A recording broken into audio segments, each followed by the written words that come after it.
So in the next part of this topic, we'll actually learn about stability.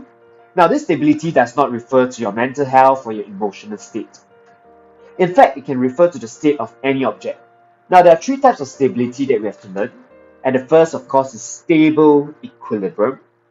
Now, if there's stable equilibrium, it means there's also unstable equilibrium. And these two are the extremes of the same spectrum, right? And in the middle of that spectrum, we have what we call the neutral equilibrium. So these are the three types of equilibrium. Now, for equilibrium, you need to understand that there are two conditions. So when we talk about the word equilibrium, it means that the object experiences no net force, so zero net force, and zero net moments. That means the object should not be accelerating or decelerating. At the same time, it should not be spinning faster and faster or slower and slower. Right, so first of all, here I have with me a tripod stand. This is supposed to hold your camera or your handphone stably. Now, so when I use it correctly, it should be in what we know as the stable equilibrium. It is in a state of equilibrium. No net force, no net moments. Right? But why is it called stable? The reason is this. When we talk about whether you are stable, unstable, or in a neutral equilibrium, it depends on what happens when you tilt the object by a bit. So when I tilt it such that it is only balancing on one leg, the question here is when I release it, will it fall back to its original position? So in this case, when I let go, it does fall back to its original position. And this is what we know as stable equilibrium. Now, if I were to tilt it such that it is balanced this way instead, alright, what happens when I tilt it just by a bit? So in this case, it is straight, and when I tilt it just by a bit, let's observe what happens. So in this case, I'm going to tilt it this way, and when I let go, it does not go back to its original position. Now this means it is in unstable equilibrium. Now for the neutral position, it's a very special position. It is usually where there's the most amount of contact area with the table. And even when I tilt it, there is no change in the height of the center of gravity. Now on top of that, let us take a closer look at the center of gravity. Now assuming that the center of gravity is somewhere here, let's watch what happens to the center of gravity as I tilt it onto one leg again. So in this case, this is the height of the center of gravity. And what happens is when I tilt it up, the center of gravity actually rises. Right? What happens when I let go of the object? Well, the center of gravity falls back again to its original height. Now this is what we know as stable equilibrium. Now this is called unstable equilibrium, and when it's balanced in this way, we realize that when we tilt, the CG starts to get lower, and when we let go of the tripod, or the object in this case, what happens to the center of gravity? Does it go back to its original position, or does it fall lower and lower, or does it remain unchanged? Well, in this case, of course, it falls lower and lower and lower, right? And so this is what we know as unstable equilibrium. Now, the final one, of course, is neutral equilibrium. Now, this is a very special case. So for this case, we have the object, and the height of the center of gravity is pretty much here.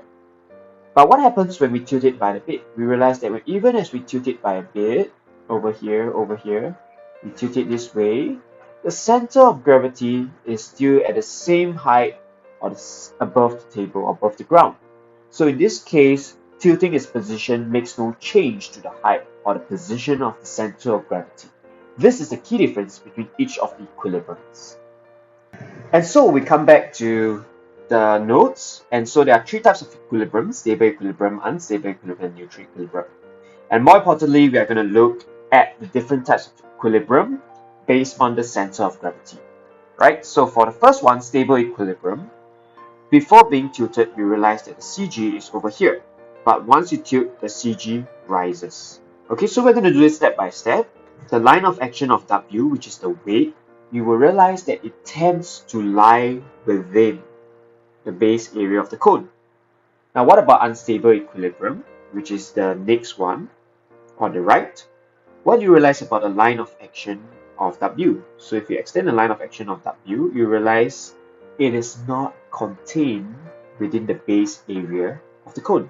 So we call this, we say that the line of action of W lies outside the base area of the cone. Okay, and for neutral equilibrium, the lines of action of W, which is the weight, and the normal reaction force R will always coincide. Okay, and because they act at the same point, there will be no net moments, right? And so there's no turning effect when you try to move an object or tilt an object in neutral equilibrium. Okay, now for stable equilibrium, we realize that because W lies within the base, so when I tilt it, in this case as in the diagram shown here, what happens is that the W will create what kind of moment? Will it be a clockwise moment or anti-clockwise moment in this case? So look here, here's the pivot, and if this is the pivot and W is on this side, will it cause anti-clockwise or clockwise? Yes, it should cause an anti-clockwise movement, right? So ACW for short. Anti-clockwise movement of W about the pivot causes the cone to return to its original position. Now, if we talk about the center of gravity like we have done before, you realize that the CG rises, but it falls back again to its original position. Let's look at unstable equilibrium. And once it is tilted, what kind of moment does it cause? So here again, check a pivot. Weight is on the right side of the pivot in this case, so it will cause a clockwise movement. Okay, and this clockwise movement causes it to topple. Now let's look at the CG, which is the center of gravity. Initially, it is at this height. The moment I tilt it, it falls lower.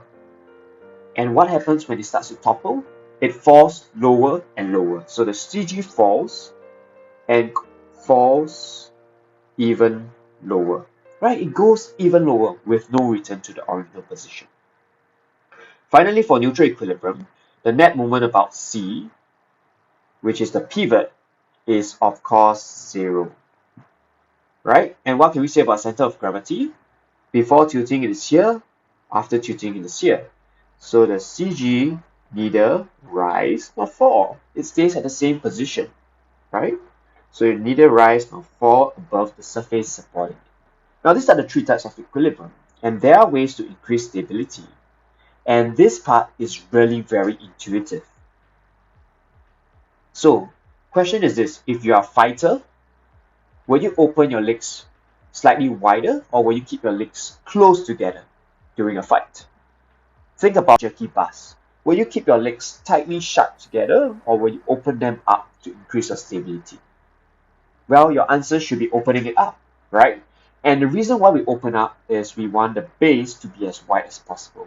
So to increase our center of gravity, the base area should be as wide as possible. Now, what about the center of gravity? Now, let's compare two objects. So here, I have the first object. Okay, imagine it's like a filter funnel.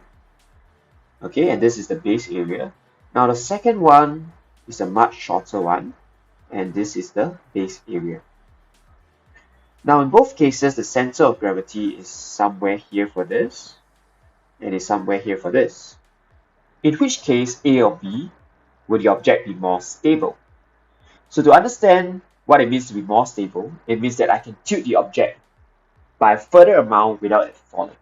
So for A, once I tilt it just above here, such that the CG is, for example, over here, what will happen is, once the CG is outside the base, it will drop. And this is only by a small angle over here. Now for B, however, I can tilt it by the same amount. And you will realize that the CG is here, which is still within my base. So it is by the same angle that I tilt it by, but yet, because the CG still remains within the base, it is going to fall back to its original position. So this is definitely more stable. Now, what's the difference between A and B? Well, it's only that B has a lower CG. And that's the idea of stability. We want to have a lower center of gravity. So center of gravity should be as low as possible.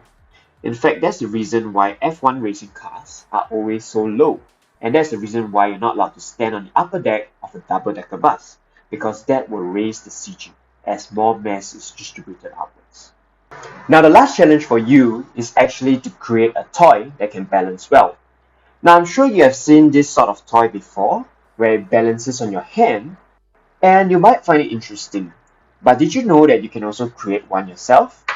And how does the bird balance so well? Well, there are two ways you can increase the stability.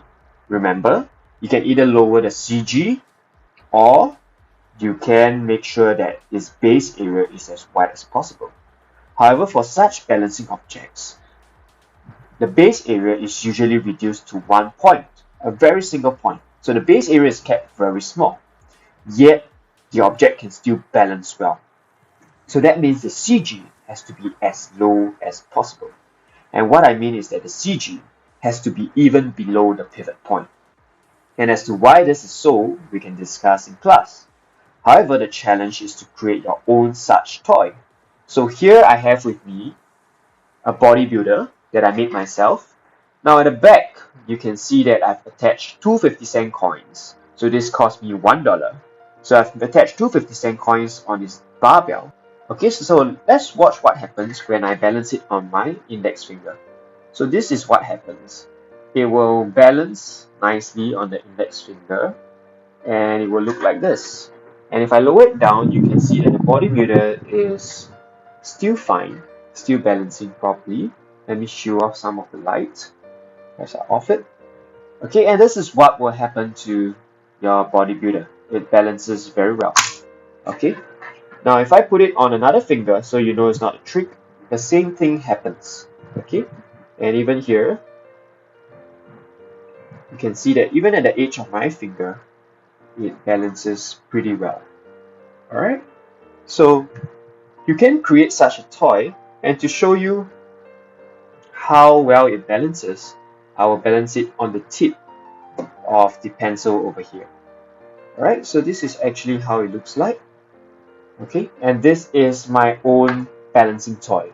Now the challenge is for you to make your own balancing toy and bring it to class, and I will have a strip of thin wire, and we'll see whose toy can balance the best.